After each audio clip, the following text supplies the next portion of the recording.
আসসালামু আলাইকুম দর্শক, আজকে আমি আবারও নতুন আরেকটি ভিডিও নিয়ে হাজির হলাম।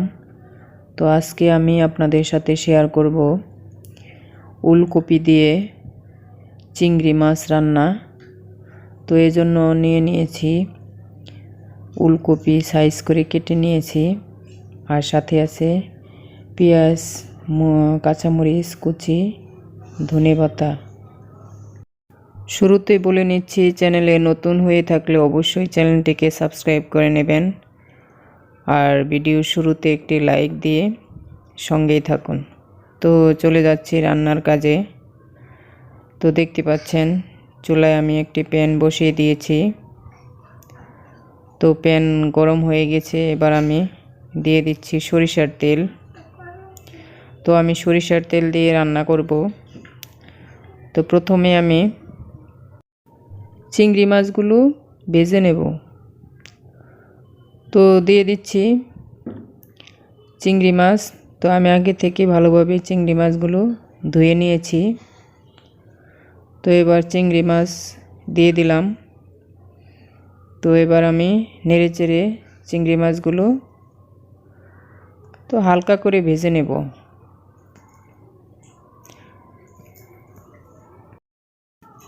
এই রান্নাটা আমার মেয়ের খুবই পছন্দের খাবার, উলকপি দিয়ে চিংড়ি মাছ রান্না। তো দেখতে পাচ্ছেন আমার চিংড়ি মাছগুলো প্রায় হয়ে গেছে। এবার আমি মাছগুলো উঠিয়ে নেব। তো তারপর ওই একই প্যানে আমি আবারও সরিষার তেল দিয়ে দিচ্ছি। তো এবার আমি উলকপিগুলো ভেজে নেব। তো দিয়ে দিলাম সরিষার তেল। এবার আমি উলকপিগুলো তেলের মধ্যে দিয়ে দিলাম। তো এবার এগুলোকে আমি ভালোভাবে উল্টে পাল্টে নেড়েচেড়ে ভেজে নেব। তো যতক্ষণ না পর্যন্ত লাল কালার চলে না আসবে ততক্ষণ পর্যন্ত আমি নেড়েচেড়ে নেব। তো এর ভিতরে আমি দিয়ে দিলাম একটুখানি হলুদের গুঁড়া, দিয়ে আবারও আমি নেড়েচেড়ে দিচ্ছি।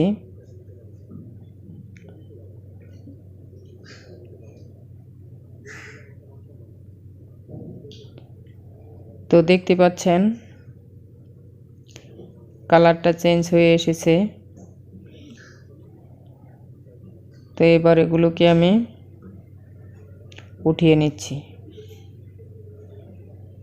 এবার আমি দিয়ে দিচ্ছি পরিমাণ মতো সরিষার তেল।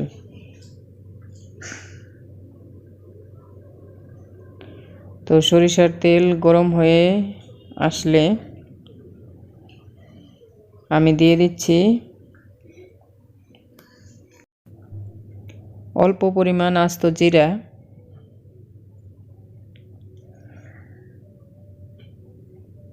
তো তারপরে আমি দিয়ে দিচ্ছি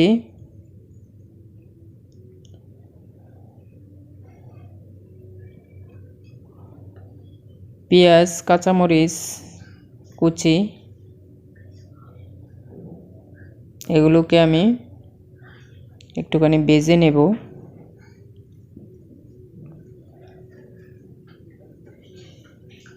তো এবার আমি নেড়েচেড়ে ভেজে নিচ্ছি।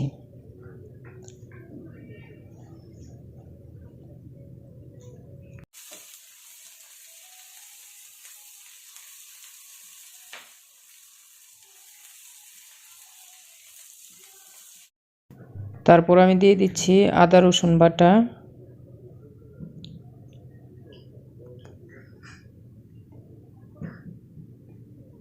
দিয়ে দিলাম 1 চামচ পরিমাণ। তো তারপর দিয়ে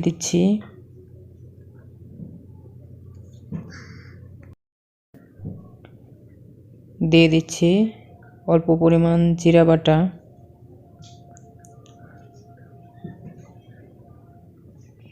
তারপর আমি এগুলোকে নেড়ে চেড়ে নিচ্ছি যাতে কাঁচা গন্ধটা না থাকে, এজন্য আমি ভালোভাবে নেড়ে চেড়ে নিচ্ছি।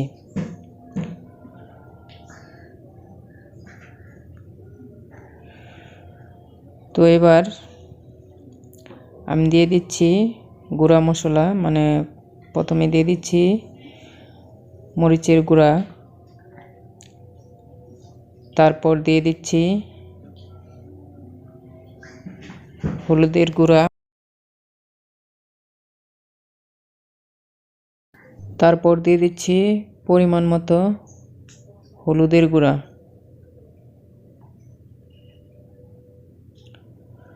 তো গুঁড়া মশলাগুলো যাতে পুড়ে না যায় এই জন্য আমি একটুখানি পানি দিয়ে দিলাম। তো এবার আমি এগুলোকে নেড়ে চেড়ে একটু দিয়ে দিচ্ছি স্বাদ মতো লবণ। তো এবার আমি এগুলোকে নেড়ে চেড়ে ভালোভাবে কষিয়ে নেব। তো দেখতে পাচ্ছেন আমার মশলা কষানো হয়ে গিয়েছে। তো মশলা থেকে যখন এরকম তেল বেশি উঠবে তখন বুঝতে হবে মশলাটা কষানো হয়ে গেছে। এবার আমি ভেজে রাখা ওলকপি আর আমি এখানে দুটো পাকা টমেটো দিয়েছি, তো একসাথে এগুলো দিয়ে দিলাম। তো এবার এগুলোকে ভালোভাবে নেড়ে চেড়ে মশলা মিক্স করে নিচ্ছি।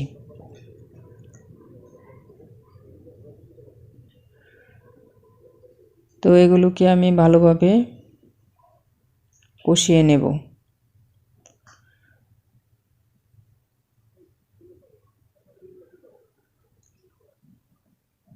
তো যাতে একটু সিদ্ধ হয় এই জন্য আমি একটুখানি পানি দিয়ে দিলাম। তো পানি দিয়ে ভালোভাবে ফুলকপিটা কষিয়ে নেব। তো এখন আমি একটু নেড়ে চেড়ে দিচ্ছি। তো দেখতে পাচ্ছেন আমার ওলকপিটা কষানো হয়ে গিয়েছে। তো এবার আমি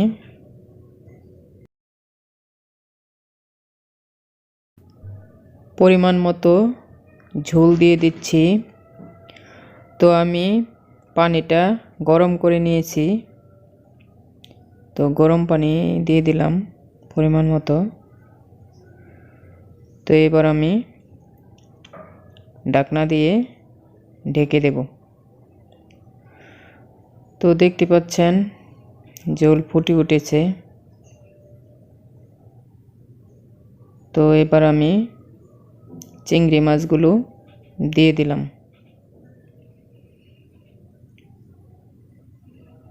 তো একটু নেড়ে চেড়ে দিচ্ছি।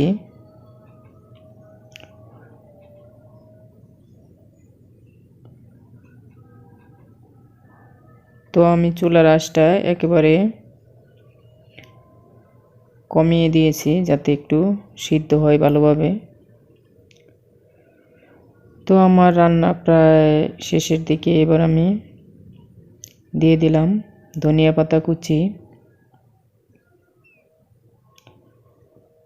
তো আমার ভিডিওটি যদি ভালো লেগে থাকে অবশ্যই লাইক, কমেন্ট, শেয়ার এবং সাবস্ক্রাইব করে পাশে থাকবেন। তো এতক্ষণ যারা সাথে ছিলেন তাদেরকে অসংখ্য অসংখ্য ধন্যবাদ। সবাই ভালো থাকবেন, সুস্থ থাকবেন। আল্লাহ হাফেজ।